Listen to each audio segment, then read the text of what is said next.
In the conference room of his Avenue of the Stars offices, Russell Westbrook was sporting a bucket hat, flip-flops, and a smile. Trade talks were stalled, training camp was about to begin, and Westbrook barely had time to think about the question, do you feel needed by the Los Angeles Lakers?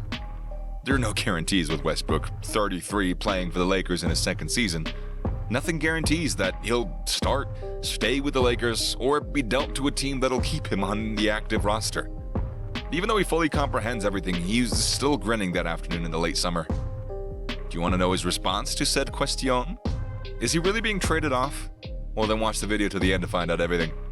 Don't forget to subscribe to our channel for more such videos.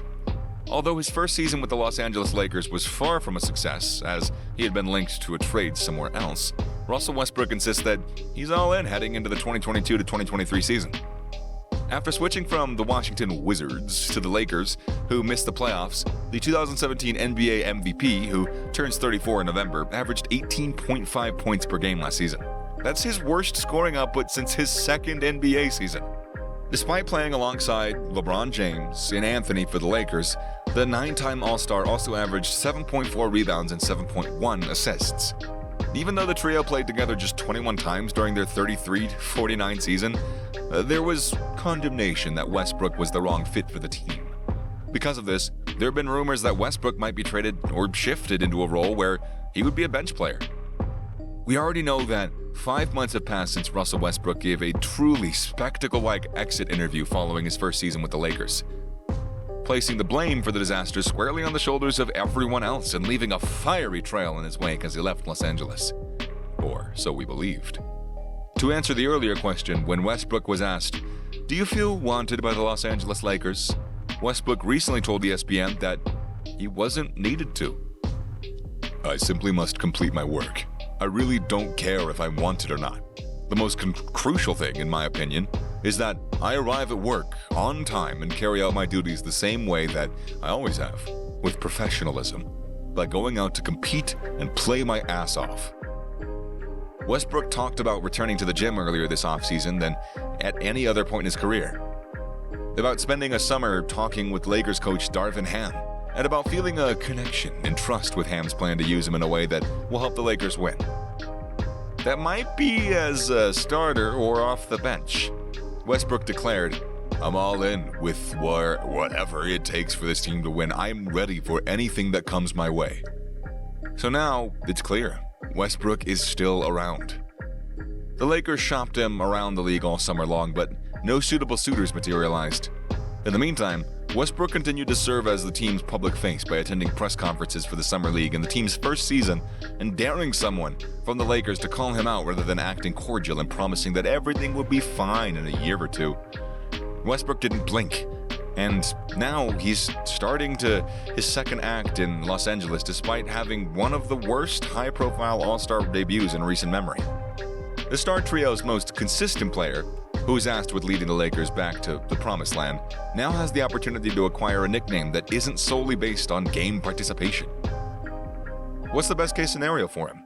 Even though many of us on this site have tried, it's a little difficult to imagine a scenario in which Westbrook and the Lakers both succeed this year, given how poorly 2021 to 2022 went. But let's pretend that it's the summer of 2021 and we wear our rose-colored glasses. The best case scenario for Westbrook is that Darvin Ham gives him the ball and lets him be Russ, which, like he claims Frank Vogel did, as a result, there's more pick and roll and a higher user percentage. This year, the Lakers have more versatile big men like Damian Jones and a healthy Anthony Davis, who can actually roll to the basket and finish explosively. They also have Thomas Bryant, a big man who has brought to Los Angeles specifically to shoot. He can space the floor and free up Westbrook to drive him in the lane, while also acting as a pop threat in ball screens with Westbrook. Westbrook's best case scenario would also include him regaining his free throw shooting touch. For the majority of his career, he made at least 80% of them, but he still hasn't figured out how to continue doing so since the NBA changed the rules regarding movement between free throws. You enjoying the video so far? Well then, go like it and share it and subscribe to the channel and all that stuff you've never heard before. Anyways, if Ham's new defensive strategy is successful and the Lakers are able to make stops and recover in transition, then that would be really advantageous to Westbrook. With Davis playing more power forward this season, he'll be defending on the perimeter and have more opportunities to leak out, making Westbrook the ideal partner on the break. That would allow Westbrook to get out in the open floor and to cause some havoc. If we're to be overly optimistic, Westbrook's ideal season result would be his commitment to screening for LeBron James and the multitude of other ball-handling guards on the Lakers roster. When his lack of spacing isn't as detrimental against defensive alignment that is tilted, Westbrook has demonstrated the ability to be a successful playmaker on the short roll. That will still give him control of the ball and give him the freedom to make choices, which is what Westbrook has always wanted. In Westbrook's worst-case scenario, things wouldn't be all that different from the previous year. His inability to shoot makes it easier for defenders to stick close to James and Davis, further limiting the Lakers' ability to spread the floor. Even worse, Westbrook justifies his low percentage shots by blaming the lack of defensive attention. There aren't enough passing lanes open for him to be a playmaker, and his efficiency is limited both from the perimeter and around the rim. The Lakers get lit up at the point of attack due to Westbrook's defensive worst habits of distraction and gambling, which result in a barrage of drives to the rim. If the interpersonal dynamics between Westbrook and LeBron or Ham fall apart, things could really get ugly for him. In light of this, the Lakers decide that it'd be best to let him leave the team and replace him with a point guard with a combination of Dennis Schroeder, Patrick Beverley, and Kendrick Nunn. DEFCON 1 would be the Lakers going as far as to buy him out in order to free up a roster spot, leaving Westbrook in the unfavorable position of having to sit out or become a minimum wage player elsewhere to finish the season. Westbrook will likely be the first-day starter at point guard given the opportunity to succeed alongside James and Davis, the team's star players. The Lakers will appear better than they did a year ago, assuming that the 2020 champions experience improved health, and Westbrook's standing will rise in lockstep. Ham should really ideally stagger Westbrook and James as much as possible and play Westbrook alongside the Lakers' best shooters. We know, oxymoronic. Giving him an offensive environment similar to that he flourished in Houston in 2019 to 20.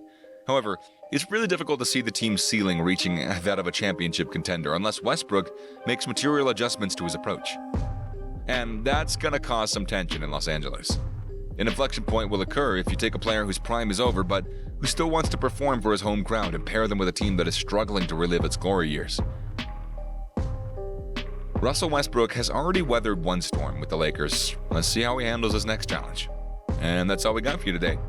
Let us know in the comment section below what you think of all this, and if you enjoyed watching this video and you'd like to see more such videos, then do the thing that everybody asks on YouTube. Like and subscribe and share and all that stuff. Yeah, anyways, I'll see you in the next one. Later.